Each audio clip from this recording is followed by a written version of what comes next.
Hey guys, welcome back to my channel for another review of Sherlock. This time we'll be looking at the very rare Sherlock special called The Abominable Bride. The great thing about this episode of Sherlock is it takes our modern characters and it puts them in the time of Sir Arthur Conan Doyle's actual books. We get to see Benedict Cumberbatch and Martin Friedman play John and Sherlock as they were originally written. So to me, that is just absolutely fascinating. I'm not alone. I am joined by my great friend, Geek and Review. Geek, what were your initial thoughts on this special episode of Sherlock? Yeah, as I was saying to you a few minutes ago before we started the stream, I hadn't seen this since it originally aired, which I think is about 10 years ago. So I was looking forward to it because I couldn't remember the how he figured it all out. But again, we'll get to that in a minute. But I enjoyed it, not as much as I thought I would, though. I really, really enjoyed it because it was so fun for me to see Benedict Cumberbatch and Martin Freeman play these characters in the original way that they were supposed to be played. I mean, Yeah. everything about their approach to the characters is different. Everything about their approach to the way that Benedict Cumberbatch plays Holmes and the way that Martin Freeman plays John Watson is different. I liked that the slight classism at the time towards women they put it in there. Even when John and Sherlock go to the morgue, Molly has to dress up as a man to actually be able to work at the morgue. So I thought that that was cool. The overall feeling of this episode really hit me in a particular way. I get where you're coming from. I like that they sort of done the recap, but it was not the modern one, but obviously the sort of recap for this version of Sherlock, which was identical to what they set up for Watson in the first episode. And yeah, you're right, it was good, but I don't think Watson was that much different for me. It was Holmes that was the one that was really different, and obviously Mycroft being hugely different. You bring up the way that this episode started with the recap. I don't know why they did that. Can you explain to me why they did that? Do you mean like the recap of the Sherlock series up until that point, or do you mean like the retelling of how Watson got injured? No. The retelling of the Sherlock show up to that point. Ah, right, okay. Well, I think it was probably because they were doing this retro episode, and people like us who are super fans of, this and Star Trek and Marvel and whatever, it We was don't need probably for that. the casual viewer just to let them know that they hadn't missed anything. Because if you're not that into it, or you watch it with your dad, your mum, your boyfriend, whoever, you might be like, "Have I missed something here?" When I first saw it, I thought that maybe the reason that they did it was, it had been, too long since the show had been on the air, so it was just like a giant recap to everybody. But on the same note, I thought that that might be confusing for some folks because the recap is in modern times, and then we jump right into the 1800s. It was quite a long recap as well. That was like a good few minutes. It wasn't just showing what happened in the last episode. It was showing like everything from day one up until that point. The other thing that worked really well for me in this episode was the voiceover by John Watson in this episode as he was recounting their different adventures and some of his theories and other little quirks that would happen in this episode. I really like that because so far in the series we've got none of that because Sherlock and John in modern times, John really never did that before until this episode. So I kind of enjoyed that quirk that this episode presented. What did you think about that? I didn't really notice it till you mentioned it, but yeah, you're right. I think it was because it was like the one-off chance for them to do it. They couldn't just suddenly start doing it in the sort of main modern Sherlock. But yeah, honestly didn't think about it until you mentioned it, but I did really like that, and I wish we get maybe another special set in the time it should be set, but not going to happen. Let's be honest. To be honest, and as we go into the final season here, this special is apart from the final season of Sherlock, which is the next season. But as a lot of people know, I don't remember shit from how the series ends, so I might be really Mm. disappointed. The thing that I really really appreciated about this episode was I thought it was more focused. I thought it was more focused than most Sherlock episodes because, as you guys know, I don't like the way that um, that most Sherlock episodes are structured with a case of the week, but almost in every episode they seem to, go away from that and introduce like 15 different little complications into the major case of the week. I thought that this episode, for the most part, was very, very focused on the mystery of who the bride was for the early part of it before you really got a deeper understanding of what the hell was happening. I agree with you on that. I think one thing that they maybe should have changed is, and it's not really the way he talks, I suppose it's the way he thinks, but the pace of how Sherlock thinks, it was still that beat, bang, bang, bang, bang, bang, saying things and proving his point, and not really putting people down as much as he does in the current time, because I think it would be quite hard to, you need to look into language and see how you would insult people back then, but yeah, you're right, it did seem a lot more focused. The other thing that I really like is how his how his brain works in this time period because when he when he interacts with a character and his brain is working the way that it does, I thought that the director did something very very interesting. So it was almost like they would take the area that Sherlock and John were sitting in and then take that area and place it like in the middle of the street.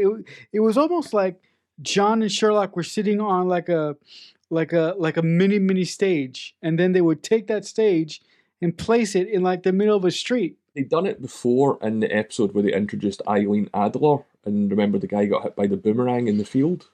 Oh yeah, that's right. That's right. That's right. Yeah, because I'm sure I mentioned it on the chat that we done for that episode at the time, because I really liked that effect, and I didn't like it as much in this one because it's the second time you've seen it. But it's a good way to tell a story because at the time period this is set, there's no photographs the way that we would understand them and no video footage, so you have to do something to put them in there. They can't just look at a screen. My favorite moment of this episode, hands down. I mean, when it happened, I was laughing myself silly. Mycroft. Oh my holy god! Are you kidding me? He got fat just for a bet? That is outrageous. I'd actually forgotten about that till they got to the scene. I was like, oh yeah, it's Mark Gatiss in a fat suit. But yeah, I like Mycroft. Well, when I originally watched that, I liked him a lot more. But yeah, it's just a pity we didn't get to see a little bit more of this version of Mycroft. I think that you and I are in agreement that one of the characters that that has been underused, one of the characters that has been underused more than anybody is Lestrade. But Mhm. I think the guy in second place is, as much as I like him, because Mark Gatiss is a really he's a really really good actor and he's extremely competent, but he's been overused. I think a lot of people in the series has been overused. Nobody more than Lestrade and Mycroft. I just really loved the conversation that they had when Mycroft was revealed in the fat suit, and you discover that the reason that he's fat is because he wants to one up his brother, and they have bets about how much food he can eat before he dies. Yeah, very, very macabre, but I don't know it. I don't know if I'm looking at this from the British point of view, being in the UK, but Right. is that like some sort of comment on what the British imperialism at the time and the British Empire? I don't know. I don't think it was that deep, but it just occurred to me there. And to me, it just played like as a funny bit, and it just played as something that Sherlock and Mycroft would have done if they would have lived back then. but here's the thing. But then again, I don't believe that Mycroft would be that stupid to do something like that. You've got to remember it's not modern Mycroft, so they don't Right, know about cholesterol and smoking right, causes cancer and fatty foods and all that stuff. right. That is true. I was looking at the modern Mycroft as opposed to the 18th century Mycroft thing. Now I want to get to sort of the main push point of this episode. What did you think about the whole thing with the abominable bride and the woman that shot herself on her wedding day, and then you know later on in the episode met her husband, shot him, and then all across London, this abominable bride that didn't seem to have a head would murder all these men. What did you think about that whole thing? I, without getting into the sort of reveal yet of how she done it, I really like this, and I don't know if have you ever seen the film The Young Sherlock Holmes that was made in the 80s. No, I have. I mean, I did as a kid, but I haven't seen it since. Right, I don't know if it's on whatever it's on the US, but I'm sure it's on Amazon in the UK, and I think it's probably my favourite Sherlock Holmes property.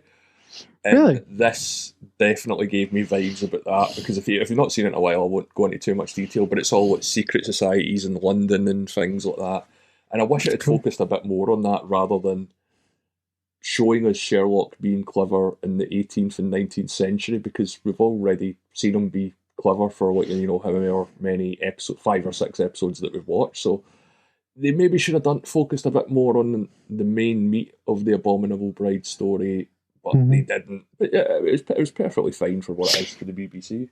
Yeah, I mean, for the BBC, I really thought that the BBC pushed it at the beginning of the episode when she blew her brains out, and Mm. you saw it. I'm like, holy shit, this is the BBC. What the hell is going on here? But it was one thing. I doubt that those people in charge of the BBC were gonna put up a stink. But the other thing that really surprised me is how they handled the Moriarty thing. Like, Yeah, I really like what they did at the very, very end of the episode when they had Moriarty and Holmes at the edge of the falls, because hmm that's that's classically where Sherlock and Moriarty go over the edge and down to the falls, and that's how yeah, in the books that's how Sherlock beats Moriarty. So I really like how they played that and how in his mind, he views Moriarty as his failure. So every time that he fails, he equates it to Moriarty so basically, I believe that he thinks that Moriarty is his bad conscience at this point. So I really like that, but I also really like. I mean, this is skipping way ahead, and you can address the bride stuff in a second. But I really like how he sort of had to give himself an overdose to figure out how the fuck Moriarty could possibly be back. And after he gets off the plane, he figures out that the guy's dead. He blew out the back hmm of his head, but somehow his influence is still out there. Somehow his network is still alive. And I'm really interested to see how that is going to go down, but I really like how they played it. Do you mean when he sort of lands back in the plane? Sorry. Yes, Yeah. yes, when he lands back in the plane. Yeah, I liked all of that stuff, and I know it's clearly setting up, the next episode of the next season. But part of me Yeah. wishes that they had just made this episode completely self-contained and not connected it. Like they just, Yeah. It uh, would have been really yeah, cool. No, I'm sorry, go like if ahead. it, yeah, it was like if you just seen him get on the plane and then maybe, excuse me, Mhm. you seen him. You see Mycroft giving him a call saying, "We need you back," and he sort of goes, Sorry, what? I was daydreaming there for a second." It went a bit heavy into merging the fantasy world and the real world of Sherlock. And looking back on it, I think I like this more. I think I like this episode way more than you did. But as we're talking about it now, I'm thinking to myself, "Damn it! This would have been so much better if they would have put this episode in a box Yeah. and then continued the the Moriarty backstory in the final season. Yeah, I mean, they even could have like explained it in the next episode of the next season where, like, John catches Sherlock daydreaming. He says, "What are you doing?" And Sherlock says, "Oh, sorry. Sometimes I imagine us as 18th century detectives." Before I speak on the bride thing, I want you to go first because I Mhm. want you to go first.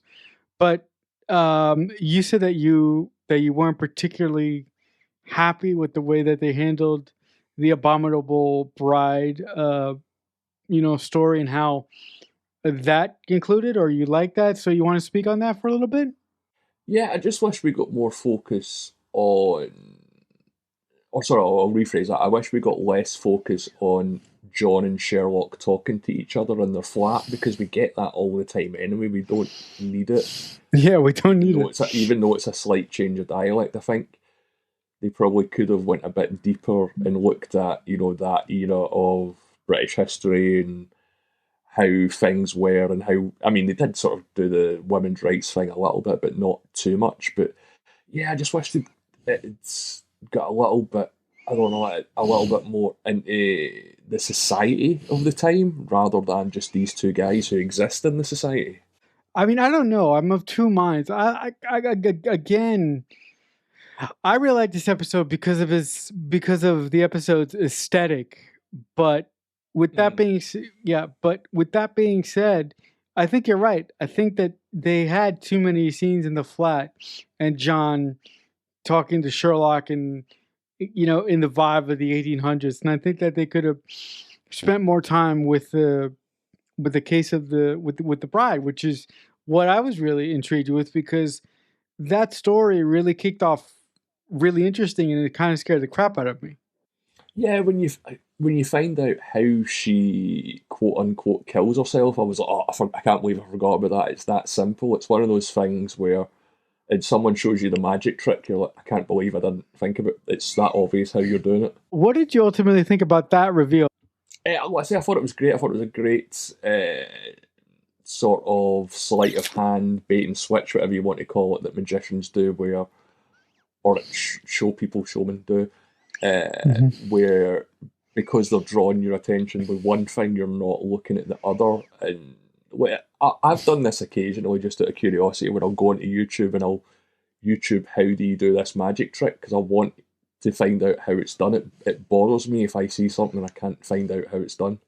After her trick is revealed, I was wondering, eh, could have Moriarty pulled off something similar when he blew his brains out on the roof, or did you or do you really think that he blew his brains out on the roof?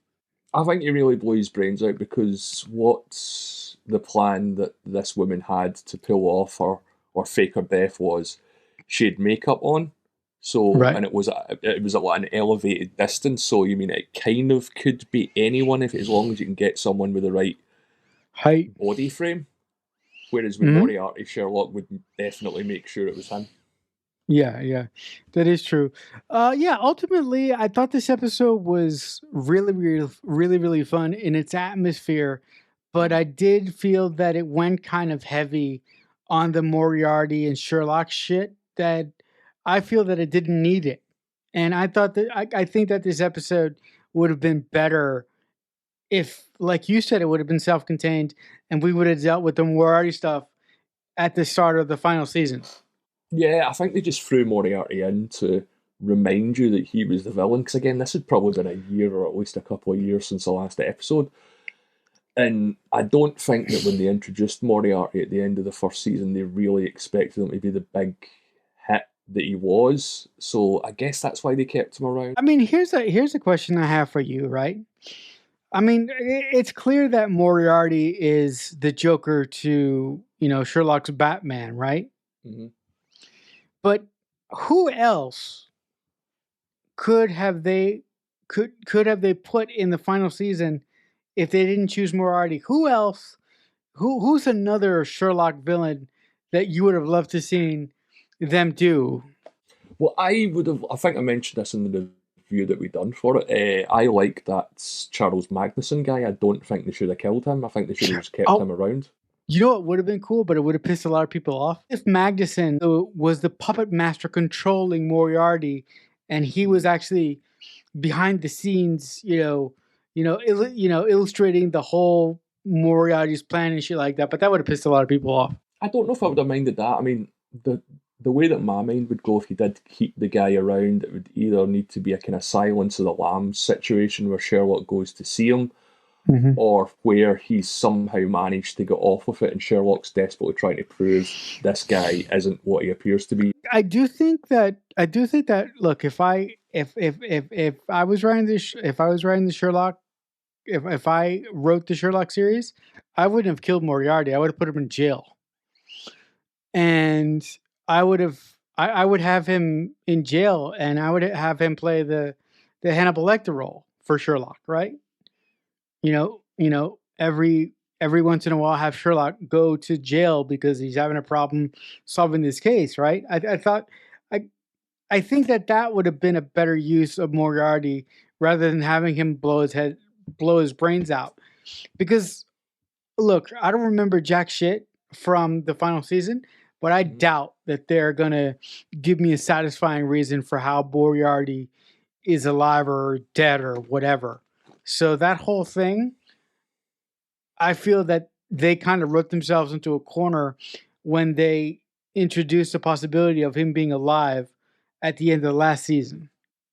Yeah, I agree with you on that. I can't remember how they explain it either, but I don't remember being that unhappy with it.